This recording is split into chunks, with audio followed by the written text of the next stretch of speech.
Hi friends, welcome to our channel. నేను మీ MPR. ముఖ్యంగా మన ముఖ్యమంత్రి నారా చంద్రబాబు నాయుడు గారు ఒకప్పుడు ఢిల్లీలో చక్రం తిప్పుతాను, రాష్ట్రపతులను, ఉపరాష్ట్రపతులను, ప్రధానమంత్రులను నేనే నిర్ణయిస్తాను అనే స్థాయిలో మాటలు చెప్పిన చంద్రబాబు నాయుడు గారు ఇప్పుడు కేంద్రంలో తన పరపతి కోల్పోయి వాళ్ళు ఎలా చెప్తే అలా ఆడాలి అనే విధంగా ఈయన వెళ్తున్నాడా అంటే అవుననే సమాధానం వస్తుంది. ఎందుకని ఈ మాట అనాల్సి వస్తుందంటే, ఈ మధ్యకాలంలో వైఎస్ఆర్సీపీ ఎంపీ విజయసాయిరెడ్డి రాజ్యసభకు రాజీనామా చేస్తే అది 7-8 సీట్లున్న బీజేపీ లాగేసుకుంది. అలాగే ఇప్పుడు రాష్ట్రంలో 5 ఎమ్మెల్సీ సీట్లు ఖాళీ అయితే 1 జనసేన తీసుకుంది.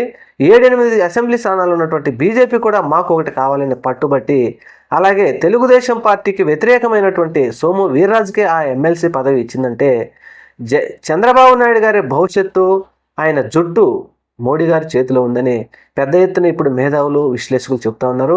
ఎందుకని ఈ మాట అనాల్సి వస్తుందంటే, చంద్రబాబు నాయుడు గారి పార్టీ ఉన్నటువంటి వారి ఓట్లనే బీజేపీ లాగేసుకుంటుంది.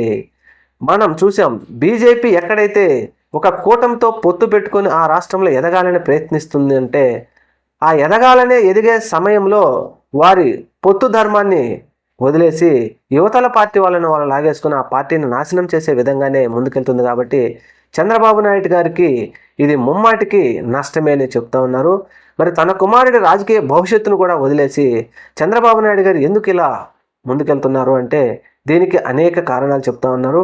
ఏది ఏమైనా మరి మోడీకి ఈ విధంగా తలకాయ వంచడం ఏమిటి చంద్రబాబు నాయుడు గారని ఇప్పుడు పెద్ద ఎత్తున గుసగుసలాడుతూ ఉన్నారు. మహారాష్ట్రలో మనం చూసాం, బీజేపీ కొన్ని పార్టీలను పొంతన చేర్చుకొని వాటిలో చీలికలు తీసుకొచ్చి అక్కడ పూర్తిగా నిర్వీర్యం చేసేసి బీజేపీ అధికారంలోకి వచ్చిందంటే, ఇక్కడ ఆంధ్రప్రదేశ్ రాష్ట్రంలో కూడా రాబోయే రోజుల్లో ఇదే జరుగుతుంది. జనసేన ఎలాగో వాళ్ళ వెన్నంటి ఉంటుంది కాబట్టి తెలుగుదేశం పార్టీతో ఉండి ఆ పార్టీలో నుంచి చీల్చి వారు ఎదగాలి అనే ప్రయత్నం చేస్తూ ఉన్నారు. జగన్మోహన్ రెడ్డి గారికి ఉన్నటువంటి 40% ఓటింగ్ ఎట్టి పరిస్థితుల్లో 1 ఓటు కూడా చీల్చే ప్రశ్నే లేదు. అది జగన్ సైన్యం, జగన్ అభిమానులు. ఏది ఏమైనా ఆంధ్రప్రదేశ్ రాష్ట్రంలో బీజేపీ బలపడిందంటే తెలుగుదేశం పార్టీ క్షీణించినట్లే. ఇది మరి చంద్రబాబు నాయుడు గారు ఆలోచిస్తున్నారా, లేకపోతే రాజకీయ అవసరాల కోసం తల వంచుకొని వెళ్తున్నారంటే అది ముఖ్యమంత్రి గారికి తెలియాలి.